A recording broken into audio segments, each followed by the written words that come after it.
combine that combination that you're talking about with the fact that billionaires are getting richer and richer by the second, while screaming socialism. And what does that say about where American capitalism is going over the next 5-10 years? I think it comes down to a basic question. What is America? My kind of economic role model is Peter Drucker. I think an economy in America exists to create a robust middle class. The most ascending countries over the last 20 years have been China and India, and it's one basic litmus test. How many people are you bringing into the middle class? The greatest innovation in history is not the iPhone or the semiconductor, it's the American middle class that beat back fascism in the middle of World War II, has financed and built the greatest innovations, whether it's radar, whether it's the internet, whether it's vaccines. The middle class in America is the greatest innovation in history. And people like to fall back into this right-wing notion that it's naturally self-healing. It's not. It's an accident in history. Typically throughout history, you have a small number of people who weaponize government. They're very talented. They aggregate power. They weaponize government, and they aggregate more and more spoils. And then the good news is it's self-correcting. This level of income inequality is usually self-correcting. The bad news is the means of self-correction are typically war, famine, or revolution.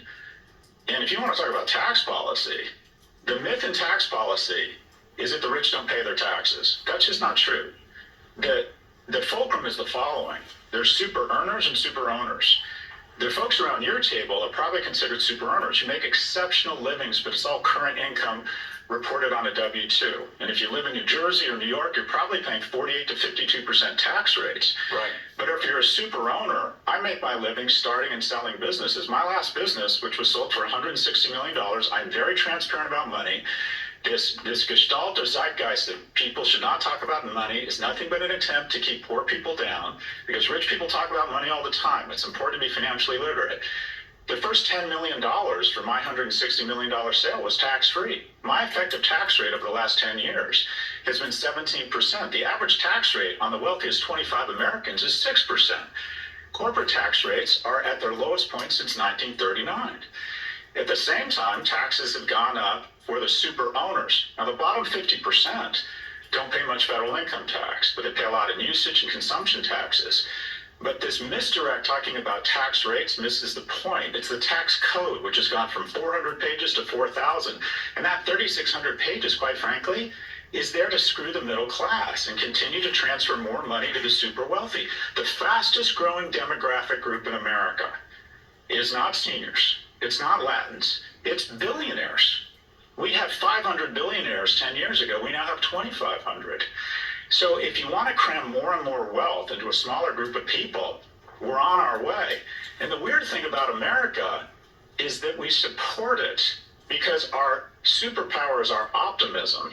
The Achilles heel is that 99%, the bottom 99% who are getting screwed, don't mind these policies because they believe at some point they're going to be in that 1%. But where are we? We're in a country that's had unprecedented prosperity, but similar to the way William Gibson described the future, it has not been evenly distributed. When 40% of U.S. households are struggling with some sort of medical or dental debt, when a quarter or 20% of households with kids are food insecure, and yet we have one man, Jensen Huang, and I like Jensen, who is now worth more than Boeing. I mean, something is wrong here. And just let me go to the psychology of happiness. I think a lot about happiness because I struggle with it, Joe. You effectively, once you get above a certain level of wealth, you get no incremental happiness. So why on earth would you not go back to a tax policy of the 60s, 70s, and 80s, where say above, pick a big number, 10 million, you actually pay more than 10%, maybe more than 20%, maybe more than 50%, because the difference between 30,000 a year for a household and 50,000 is enormous to the well-being of that household. Low-income kids in low-income households have higher resting blood pressure, but the difference between making 10 million a year and 15 million a year offers you no happiness. But these individuals have weaponized government, and we risk revolution, whether it's CEOs being murdered in the street, whether it's a Me Too movement that had righteous components of it, or Black Lives Matter. What are these movements? They are targeting the wealthy. We are in the midst of a series of small revolutions to correct income inequality. And the reason we put an insurrectionist and a rapist in office is because for the first time in our nation's history, a 30-year-old man or woman isn't doing as well as his or her parents were at 30. Why? Because the majority of households are having the oxygen sucked out of the room such that a small number of individuals and a small number of companies can be worth more than nation states. Income inequality is out of control. Our tax policy has gone full oligarch.